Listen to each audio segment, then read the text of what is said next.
Good evening, everyone. My name is Mike Martin. I'm the GM of Marketing at Casio America Inc. and I want to welcome everyone to another live webinar. We try and do these as often as we can here at Casio.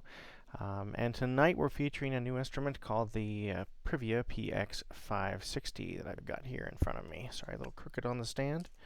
Didn't have a chance to adjust all my camera angles. There we go, a little bit better. So the PX560 has been shipping now for a couple months, but this is the first 1-hour webinar we've done on this product. If you haven't attended one of these webinars before, there's a chat window over on the right-hand side of the screen where you can type in your question.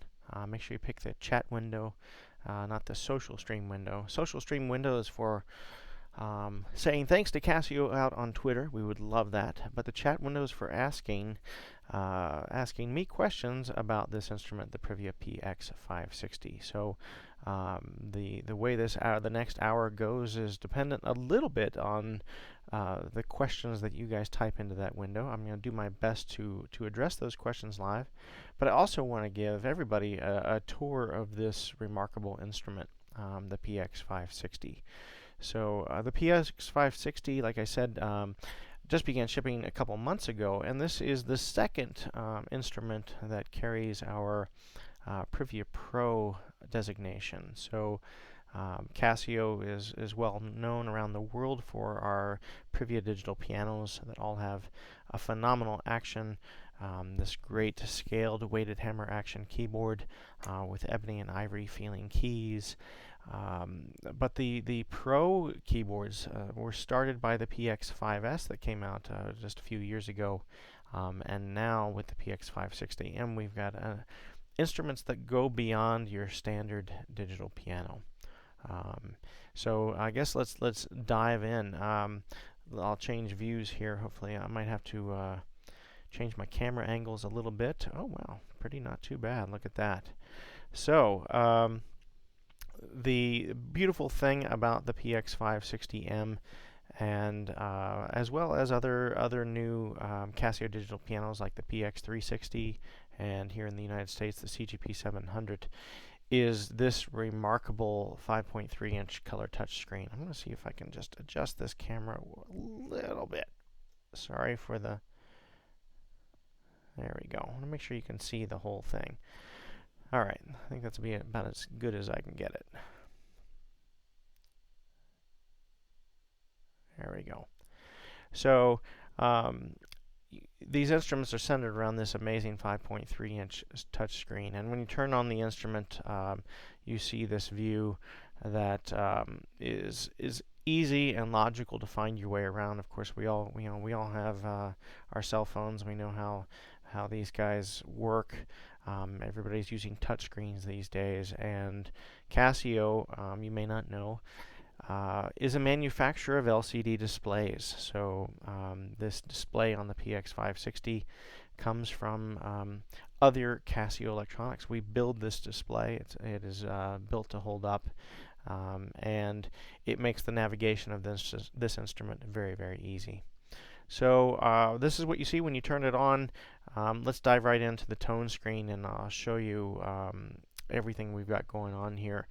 So first and foremost, gorgeous piano sounds. Of course, Casio is known for our great dynamic stereo piano sounds. They're absolutely incredible. They're dynamic. They can...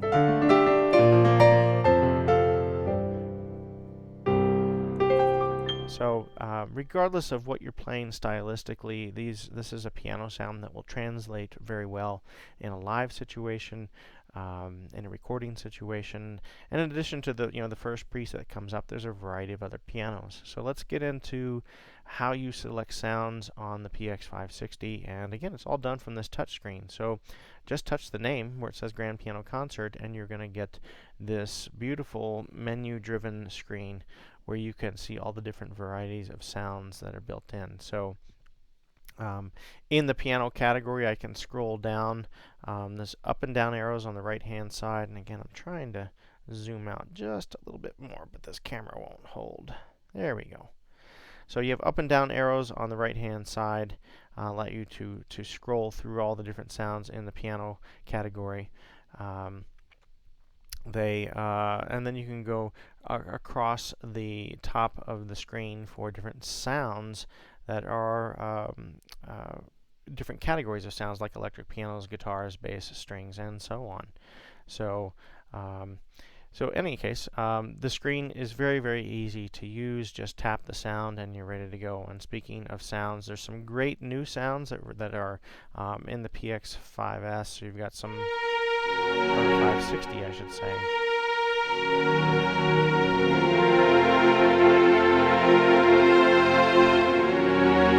Some beautiful new stereo ensemble strings with some different attacks. So great new ensemble strings, guitar sounds.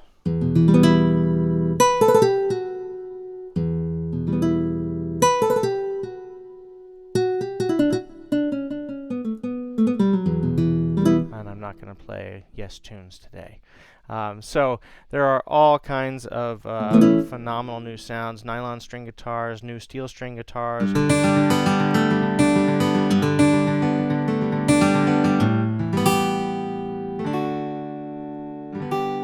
So some great new sounds in every category, new basses and new drum kits, all kinds of great new sounds. You do have to, once you switch categories, you do have to select the sound in that category. So you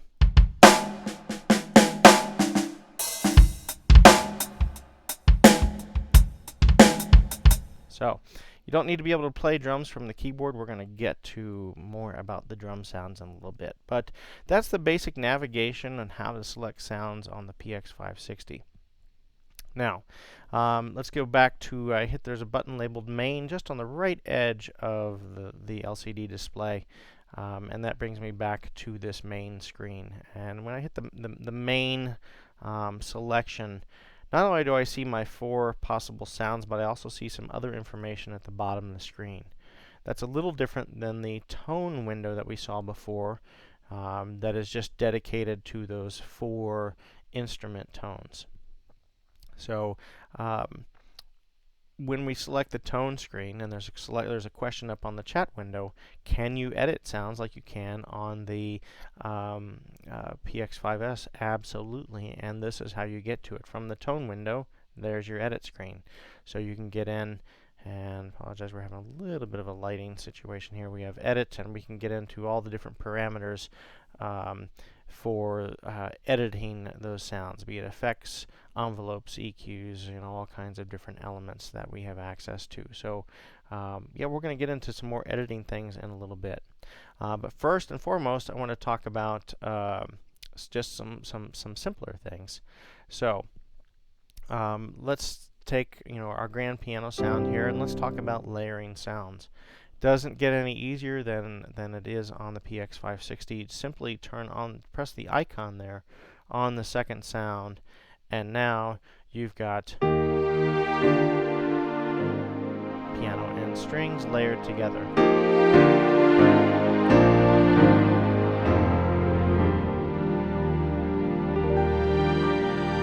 So if you wanted a different sound to be layered there, same way, you go through the different categories, choose the sound that you want. You could grab a little, I always go for this one, if you need a little Bruce Hornsby thing.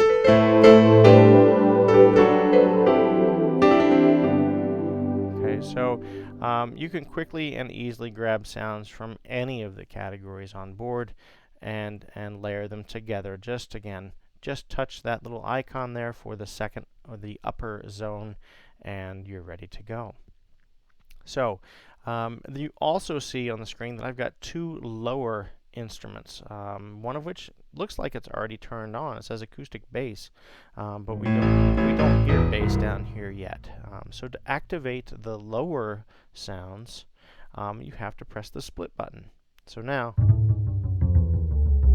now we have bass in our left hand and piano with this pad sound in our right hand. So real easy to do, to split and layer the keyboard. So unlike the PX5S, which does 4 zones and with no rules at all, the PX560 is much faster and much simpler to split the keyboard. So 2 upper sounds, 2 lower sounds with 1 single split point.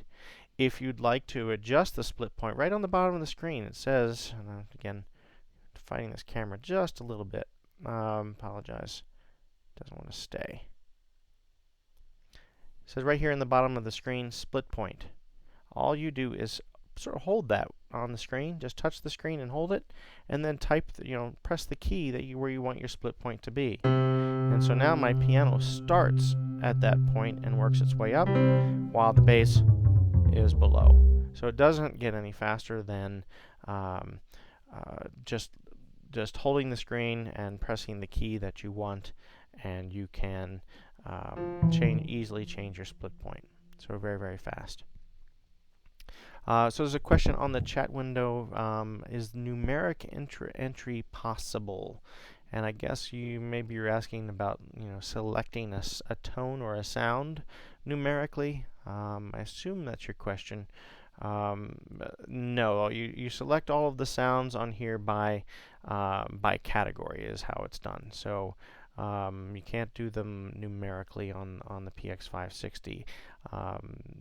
When we get into registrations in a little bit, we'll talk about storing those, and each of those have a location which you can get to. So that makes things faster in a performance situation. Registrations are what you want to use. So just as an example, maybe I want the piano with this pad and maybe a different bass sound. Oops, not an organ. I want a bass. Oh, there we go. Piano pad, bass, and bass turned on. So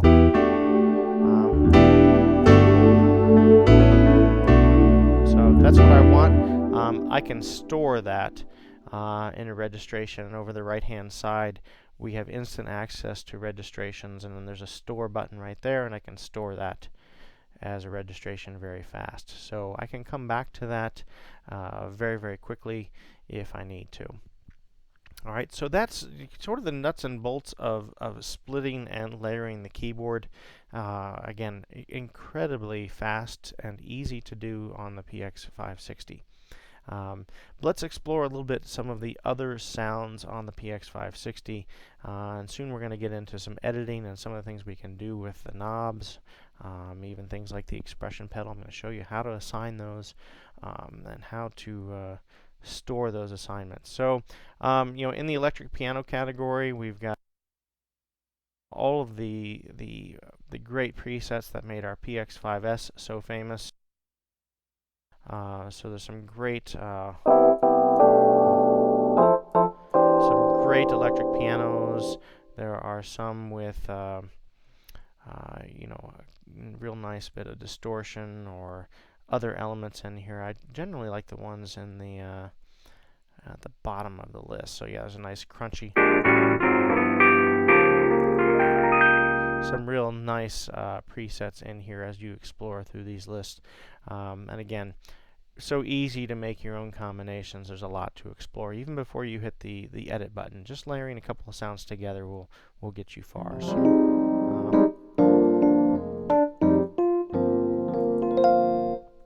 So lots of electric pianos. Down at the bottom of the list, you'll find our clavinets, which are complete with all the nice key off detail. Same, and we also have done 2 different nice pickup positions there, so you've got some variety. So as a stage piano, again, you've got all those core sounds covered. You have great pianos that will work well in a mix. A huge variety of electric pianos with amps and other modifiers, effects that you can add to those, clavinets, and more. So all of those core categories are covered. Now, one of the things that makes the PX560 different from the other Casio new digital pianos that have this touchscreen is this last category of sounds. We call them hex layers. And this comes directly over from the PX5S. And this is where an individual sound can be made up of many, many components. And this is where we actually have a lot of control to go in and edit it and make it our own. So this is the real synth engine of this piano. It might seem like a contrary thing to say, but this is an extremely powerful synthesizer, and in this hex layer section, that's where you can get in and tweak every little thing. So some of these sounds come directly over from the PX5S, from our library of sounds that are over on CasioMusicForums.com. So we're just starting to populate that site with content for the 560. Anything and everything I create tonight during this clinic will be uploaded to there tomorrow. So let's just take a quick look over at Casio Music Forums. There's the page. Casio Music Forums has a downloads section, and in the downloads section you'll find a lot of different sounds here, including a section for the PX560. So we'll be populating that very soon. And again, I'm going to make some things specifically tonight that I will be uploading to Casio Music Forums. So do check that out over there. So let's get back to some sounds on the PX560. And we were talking about hex layers. So this again is really the synth section. And I say synths, but these could be acoustic instrument sounds. But these are just ones that we have remarkable control to edit and tweak. This first one I have selected is a quick, and we played this one a moment ago on the earlier hour when we were talking about the 560, but it's just a great example of what a single hex layer tone is capable of. So we've got a little oboe.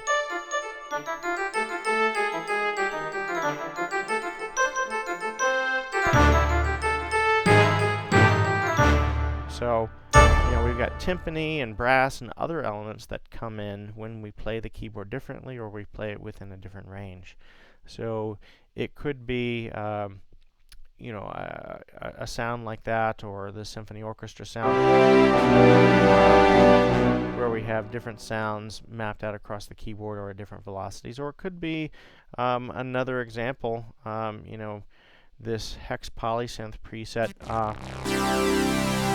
That's just 6 different sawtooth sounds just stacked to give us something really big. And we're going to get into some editing of that in a little bit. Lots of pads, lots of really, really nice usable sounds that, again, if you're looking to find something to put with your piano, again, it's extremely fast to split and layer. So now I have, so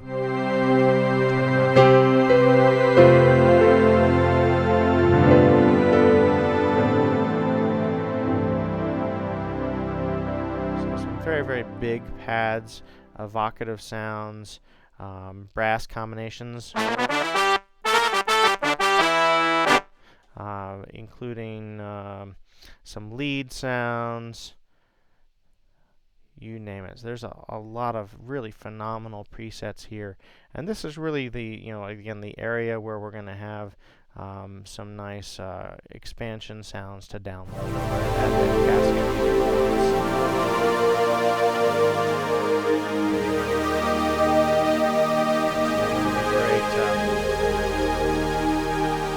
Great slip slide pad.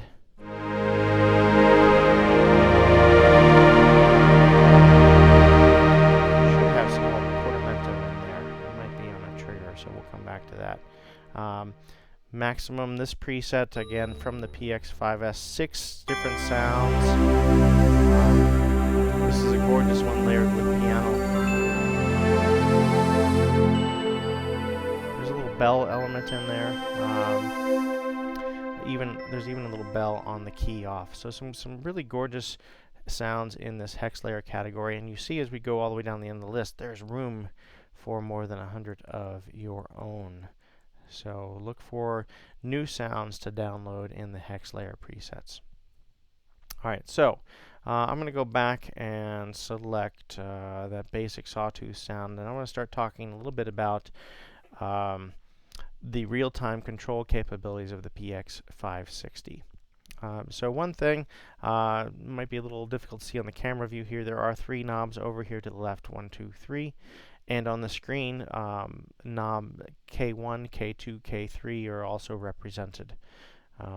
And in fact, I'm just going to go to a piano real quick. And there's, by the way, a dedicated piano button over on the right-hand side, so you can always get back to home base. But by default, you'll find that knobs 1, 2, and 3 are set up for EQ. So we have a low, mid, and a high EQ. So if you need, you need to make a change for the gig on a particular sound like that, you can make a quick adjustment to EQ. So now where this instrument really gets fun is if you'd like to assign those knobs to do something else. So how do you do that? Well, you just touch the screen, pick knob 1, and now you're presented with some options here. So each knob, each controller, that could be the modulation wheel, could be our expression pedal, can do up to 2 things at once. So and so that's why we see parameter 1 and parameter 2 at the top of the screen. Right now we're looking at parameter 1, so we could assign that to something like our reverb send. Okay, so just that simple. We've got it dry, and we could take it really wet. So if you need that type of control, it's really easy to do. And we could go to that main screen, choose knob 2, and assign that to delay or chorus, and make those changes accordingly. So very subtle delay. Turn that up all the way. There. So that's our reverb send, our delay send. Assigning things is just that easy. And so if you need that in a performance situation, you can configure it how you need it, and then that can be stored as a registration. So each registration that you call up could have a different configuration for the knobs and sliders. So just think of a registration as a screenshot of everything that's going on in the instrument at one time, and that would include your knob and pedal assignments if need be. So let's talk about another real typical thing is you've got your piano and strings, and you'd like to assign the strings to the expression pedal. Wow. The PX-560 does have an expression pedal input on the back, an assignable input, and honestly, I just this is a new pedal for me. I have not before this moment have I used it on this keyboard before, so I want to show you quickly some things to do to set it up. So the PX-560 works with most generic expression pedals, any of the M-Audio ones, the Korg ones, the Kurzweil ones, the ones made by Fatar, which I think Hammond uses. So M-Audio, Korg, Kurzweil, Fatar, I believe even Roland. It's just that Y brand is about the only pedal you need to stay away from a little bit. They'll work, but not as well. So once you plug a pedal in to the PX5S, or 560, excuse me, what you need to do, we're going to go to that main menu to System Settings. There is actually, and I have to tell it that I have an expression pedal plugged in, so let's do that first. I'm going to go to my controller screen and choose, instead of foot switch, set it to expression pedal. Now back on the main menu, I'm going to go to System Settings. You really only need to do this once, but you'll find expression pedal calibration. And basically, you just follow along with the screen, move it to the highest position and press OK.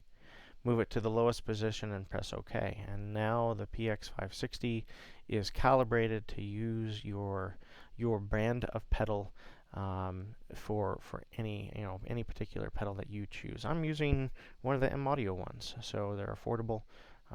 Don't know how indestructible they are, but now I've done that. So I've got this configuration for piano and strings, and maybe I'd like to set that expression pedal to do something. So I'm going to hit the menu screen, and I'm going to go over to controllers on the second screen, and under pedal edit, I'm going to dive in and assign my second pedal to be expression. So now I can control it.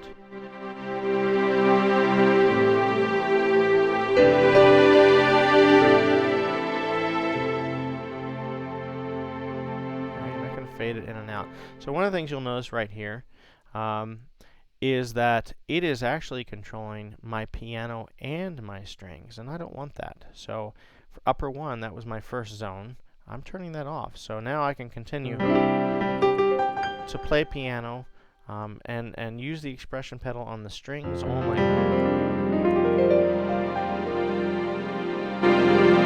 This pedal is not calibrated properly. That's why. These pedals, this brand has a little knob on the side which will limit its range. I'm going to go back and calibrate it one more time on this main menu. So this is live TV. It does happen. So let's see if that's working a little better now.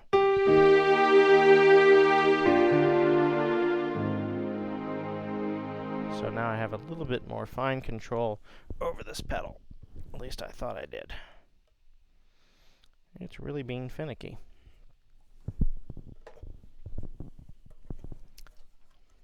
There we go. Let's try this all once again. So, single curve on the pedal. Well, actually, no. Again, I'm going to show you if I get this working right. And this is, again, apologize for what's happening on live TV here. I'm going to do it again. All right. Calibrate. High position, OK. Low position, OK. All right, so this pedal is kind of jumping from one section to another, which isn't great. So I might have to grab another pedal in a moment. But the question was brought up, is the range of the pedal adjustable? So you can choose sort of the curve, the minimum value and the maximum value that the pedal will work. So you can go through here and adjust. Maybe you don't want the strings to fade all the way out, so you can keep your minimum value maybe at the halfway point. It's going down to a value of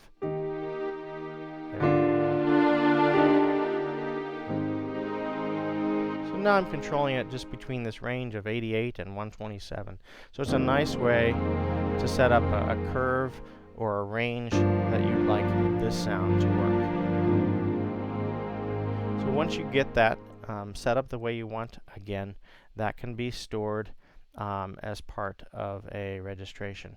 Which, by the way, down on the second screen here, maybe I don't want my strings to be sustained by the damper pedal. So they are only sounding, even though I'm sustaining the piano, my strings are not. So you've got cool independent capabilities with each of the two pedals. So on-off switches for both of those. Again, all of these things, once you configure them, can be stored as a registration. And I'll go back to that main page here, and I could store this as registration number 2. So registration number 1 we had set up a little bit ago with the bass, a piano, and a pad.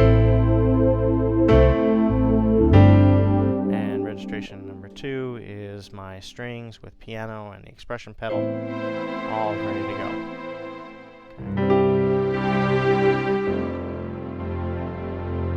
That pedal's still acting a little jumpy on me, so apologize for that.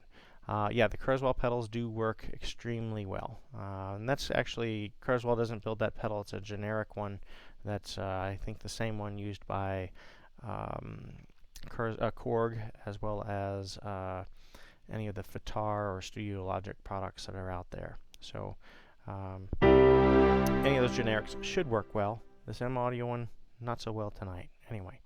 So moving on, splitting and layering, doing some controller assignments, all very easy and straightforward. And again, you can store those as registrations.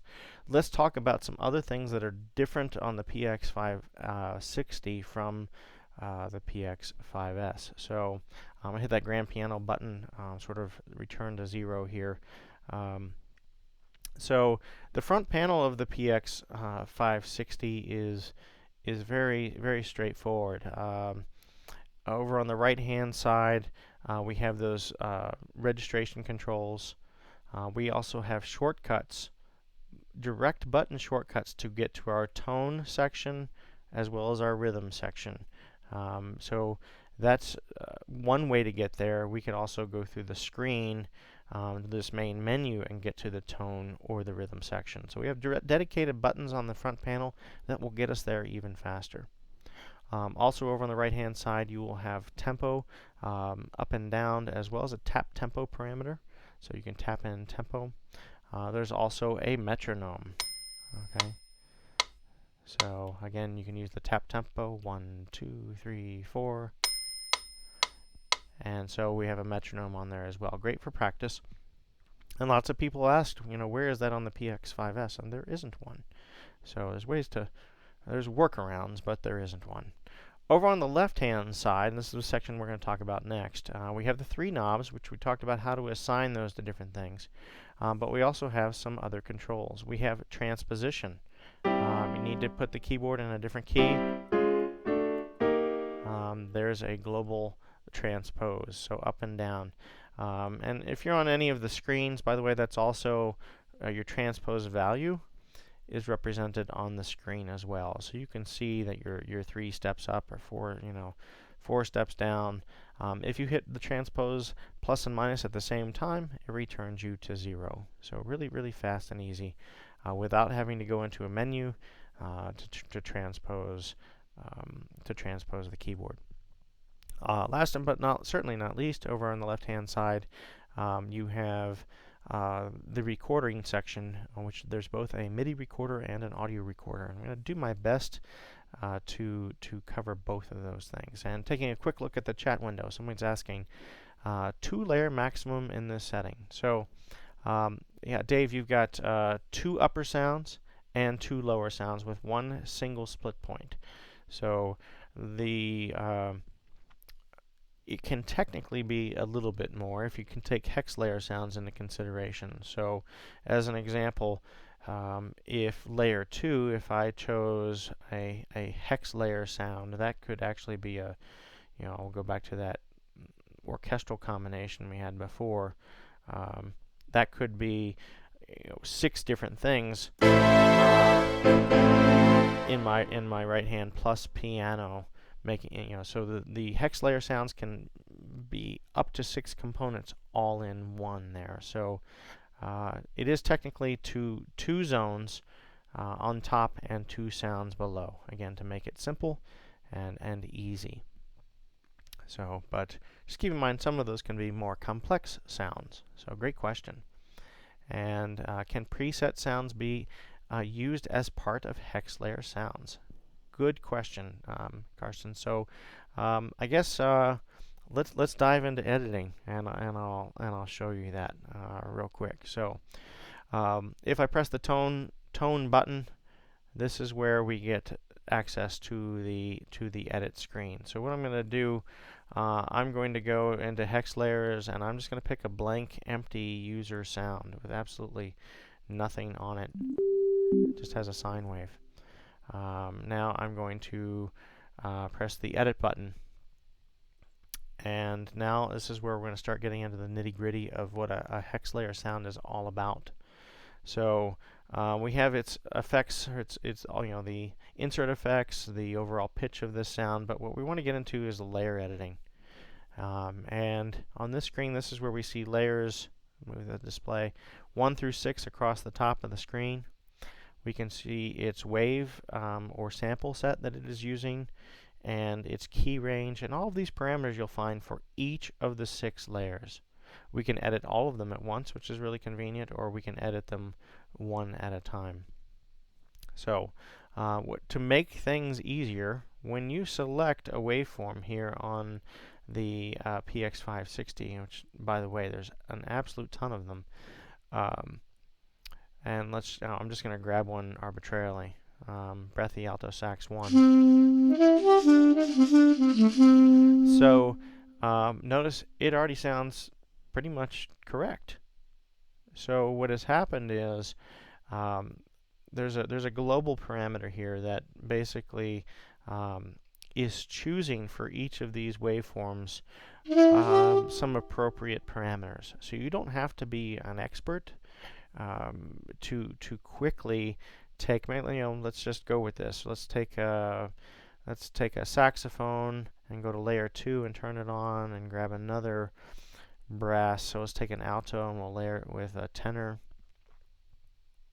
So I'm going to go through here and find my tenor sax. So many different waveforms. Alright, so there's a soft tenor sax. So now I have an alto and a tenor layered together. So really, now I've made something that's really musical, and I can keep doing this. I've got more layers to choose from, and again, I'll go through. I know those are now, I've learned, around the 300s. So we can keep doing this. Maybe I'll put a flute in there. So we can keep stacking these like this. I'm actually going to make the flute a little louder.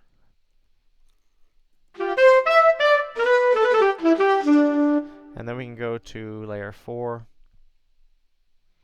and turn it on. And so all of these things sound pretty natural right away.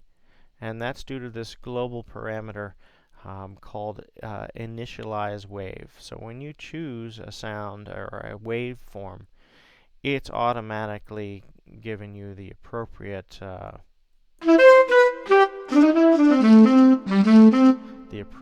parameters to make that sound your own. So you can very fast and easily build within one hex layer tone a combination of things. I could even put a bass down in the lower half of the keyboard in this one preset. So great question, Karsten. You can build these things on your own without too much. I didn't hear the trombone. There we go. It helps when you turn that layer on. So very, very fast and easy. So that's four sounds, and since I said I would store and put everything on the web that I make tonight, this is how you store things. There's a nice keyboard that comes up on the screen. Brass combo 1. So I've named that. I can store it, and now I'm ready to go. So I'll upload that up on the forum later on. So there's hundreds and hundreds and hundreds of waveforms within the hex layer section, allowing you to quickly and easily build your own sounds from scratch, in addition, again, to the combinations we already have up there. All right, so we got to get to some other things we haven't talked about on the PX560, and I am running out of time. We've got about 15 minutes left here in the webinar tonight. So one other thing that is completely different on the PX560 from the 5S is the fact that this guy has rhythms in it. It has a variety of drum patterns built in, and what a great thing to have above and beyond just having a metronome. If you're looking for something to play, you've got some great patterns to choose from in here. So you need a shuffle. You've got funk. 8 beats. There's a ton of stuff. There's dance content in here, so some great drum sounds in here. And of course, you know, we can use the tap tempo. There's also, if we go to the main rhythm screen, there's also something called One Touch. And what One Touch will do is automatically configure the keyboard based on that style at an appropriate tempo and with a pre-configured set of sounds on the keyboard. So it's all sort of ready to go as soon as you touch touch a key, it's ready to go. And what you've heard now, excuse me, I didn't mean to hit the camera there. What you've heard is that the rhythm section here has more than just drum patterns to them. That there's an accompaniment button over here on the left, and it's also represented on the screen if it's on. So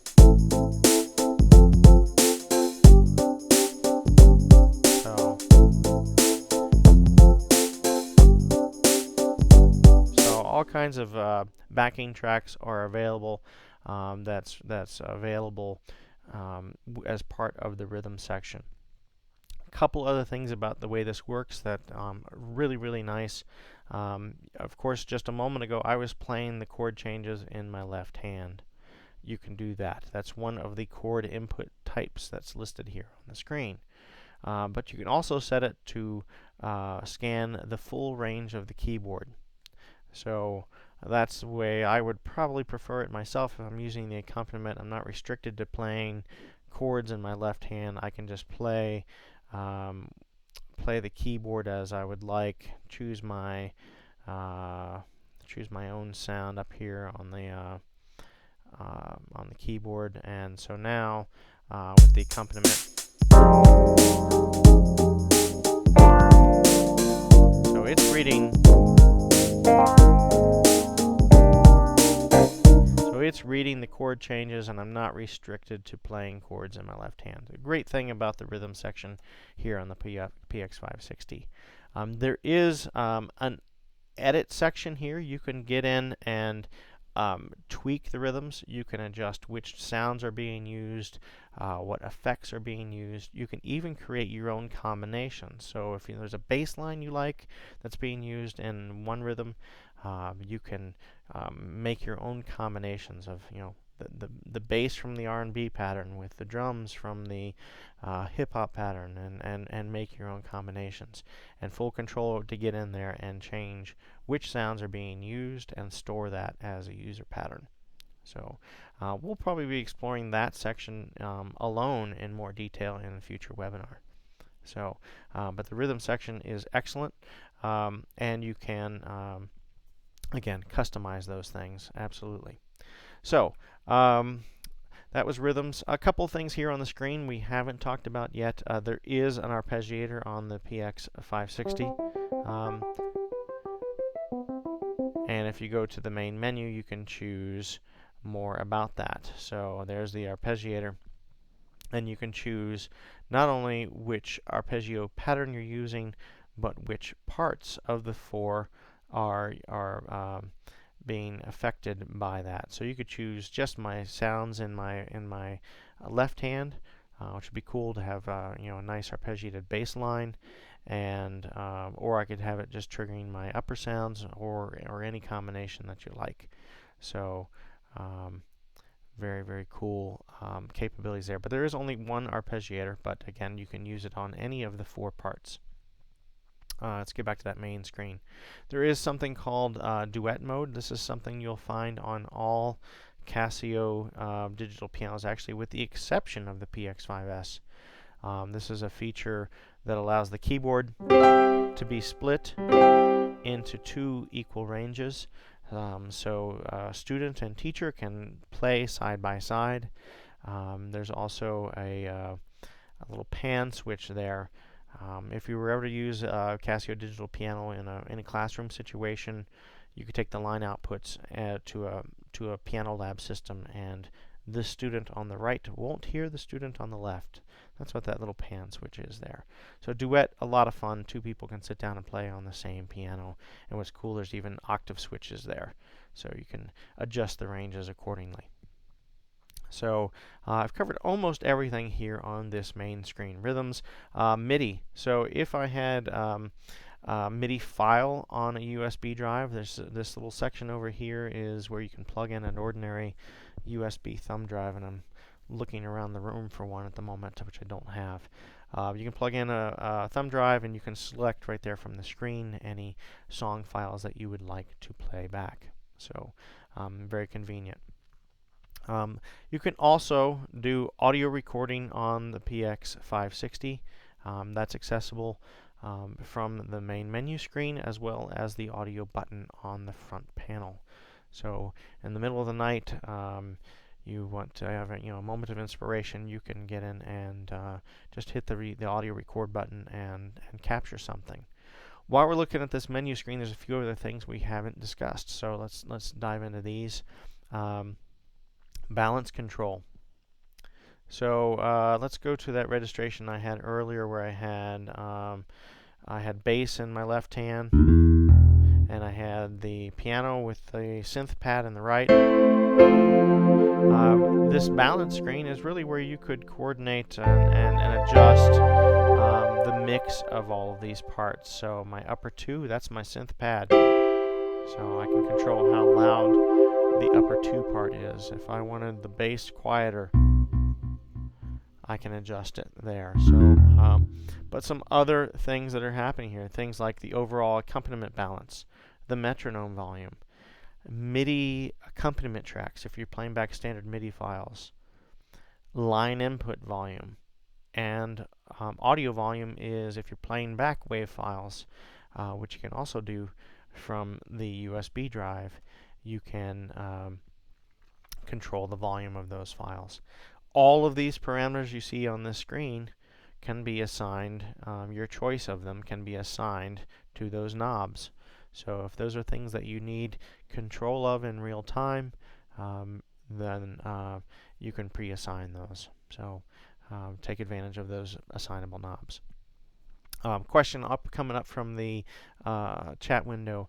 Does the PX560 have MIDI zones? So to clarify, the 560, unlike the 5S, is not a full-blown like MIDI controller. That being said, your two upper parts, upper 1 and upper 2, are transmitting on MIDI channels 1 and 2, and the bottom channels, lower 1 and lower 2, are on channels 3 and 4. So it's pretty straightforward that if you needed to control an extra piece, you could, but I don't have the external control of bank and program changes and things like that the PX5S does. So if when you're looking at a Casio digital piano, if you need control over external gear, you really might want to lean a little bit more towards the PX5S. If you want something that's a little more all-inclusive and does some basic sequencing and is fast and has some drum patterns, the 560 is the way to go. If you're looking for some more information on this, I need to also point you towards, if I get my mouse to work over here, the blog. Didn't mean to do that, hit the wrong button. The blog on the Casio Music Gear website has what I call the definitive PX versus 5S versus 560 comparison guide. So, see if I can zoom out that window a little bit. It's not going to cooperate with me. But this is a great side-by-side comparison, complete with some charts that show you all the differences between these two products. So do check out the blog, again, with this definitive guide, comparisons between the 5S and the 560. We have it all spelled out for you. So check that out. Roger, you were asking questions about internal hard drive. No, just an ordinary USB thumb drive is what we're talking about over on the right-hand side. Plug in a USB thumb drive, and that's how you record audio. and just as a standard WAV file, 16-bit 44.1 WAV file. Yeah, the PX3, someone again coming from the chat group is asking about MIDI control. The PX3 and the PX5 both were designed as MIDI controllers. The 560 is not necessarily. It's designed to be a standalone product, again with some real-time control over the things it does.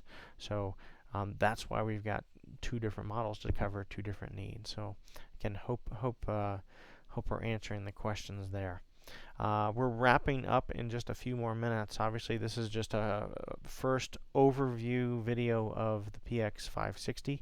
We'll be doing more of these. I've done, there's already one other short 20-minute video where I made some presets and stored some things, and that's already up on YouTube already. So all of our webinars end up on YouTube for you to watch later on. Let's dive into some other quick editing things real fast. One of my favorite sounds on the product are our clavinets, which are in the EP category, and I want to show you quickly how we can get in and change these, and again make it your own. Grant in Canada, limit on thumb drive size? No, not really. The 560, unlike the PX5S, you can name the files on there, so you could put song titles in there afterward, maybe for using audio accompaniment.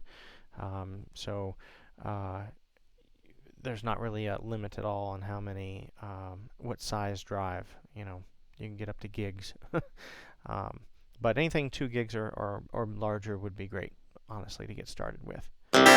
So I just want to show you some, again, the amount that you can get in and tweak and edit sounds on the PX560. And here's a quick example. I'm going to edit this sound, set up some real-time controls, set up the pedal, and store it. Let's see if I can do that real fast for you, show you how fast and easy it is. So this is a great, very cool, dry clavinet. Now I'm going to take it, go into our edit screen, and choose the insert effects for this sound.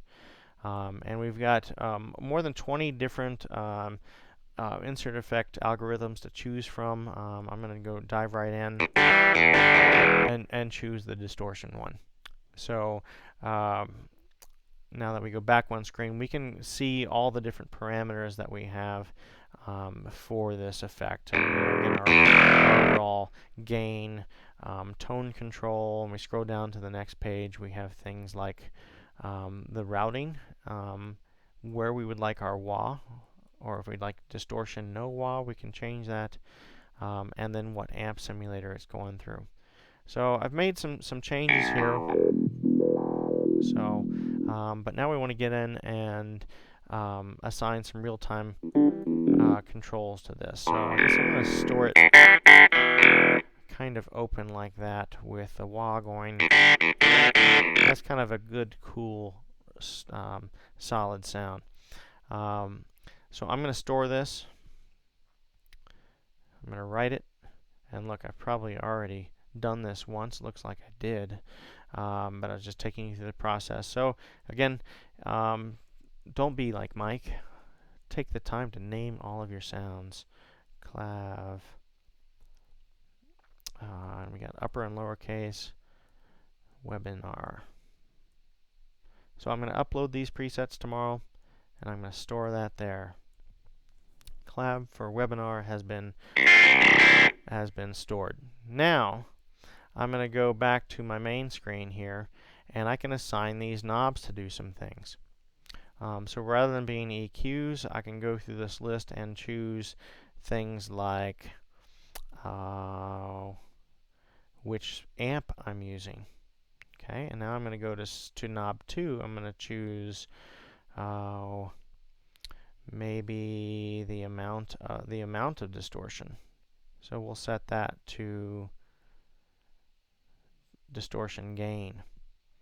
Now, just from experience, I know that I probably don't need to go all the way up to a value of 127 as far as distortion. Will take people's heads off. But I also know that when I turn up the distortion gain, that it's going to get louder. So what we can do is assign the second target to distortion level. So what's going to happen here is as I turn up the gain, we're going to turn down. Look at all these assignable things. We're going to turn down the level. And the way we would do that is assign the minimum value to a high number and the maximum value to a low number.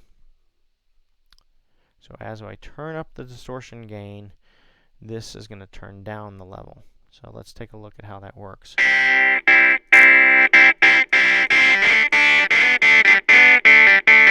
So you can see it right there on the screen, my distortion gain, and then on knob 1, I can choose all these different, and it sounds like I'm still a little hot.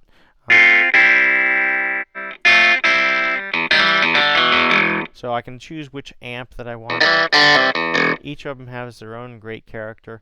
And last but not least, I can go into the controller section and take my expression pedal, not a foot switch, but my expression pedal, and assign it to that wah parameter.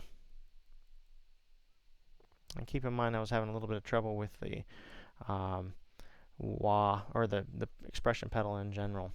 And I know just from experience that a limited range here is probably going to be best. So let's see what it sounds like. So, boom.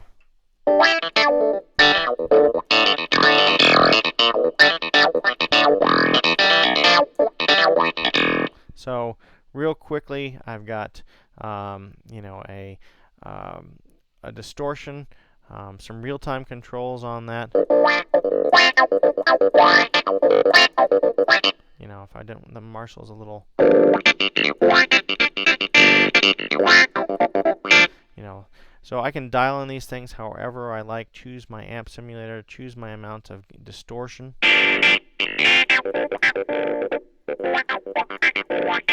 And then I'm ready to go. So again, once I've set up all my real-time controls, I can store those things as registration, and instantly I can recall that. And that registration can include, you know, a drum pattern and its tempo and all of those things. So don't forget that you know, there's a pretty awesome drum machine of sorts built in here. So you know, 2, 3, 4. So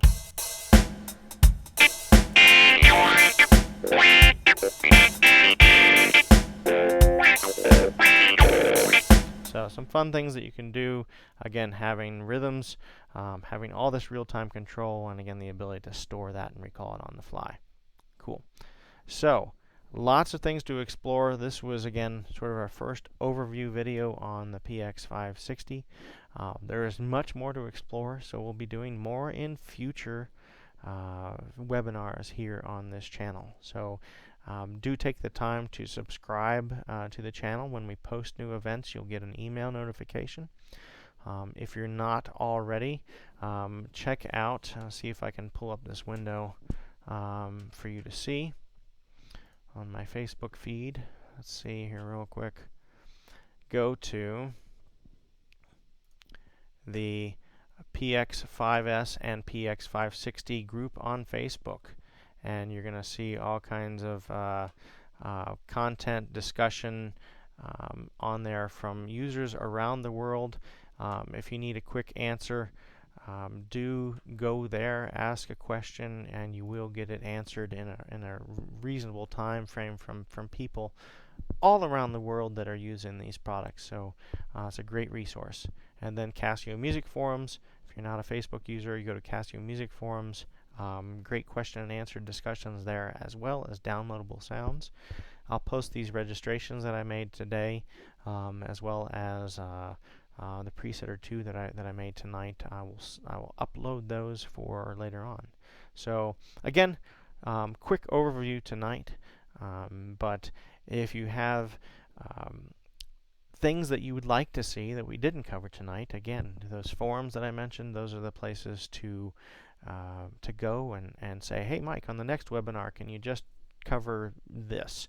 And we can do that. And we'll do that. We'll be doing another webinar probably the first week of March off the top of my head. So keep an eye on all of the social channels. Speaking of which, do join us out on Twitter, Instagram, everywhere you can think. We are at Casio Music Gear.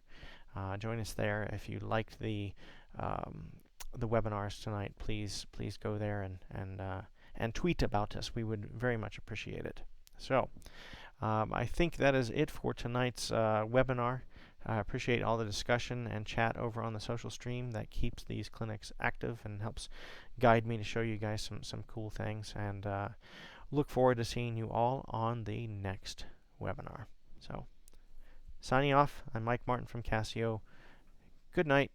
See you next time.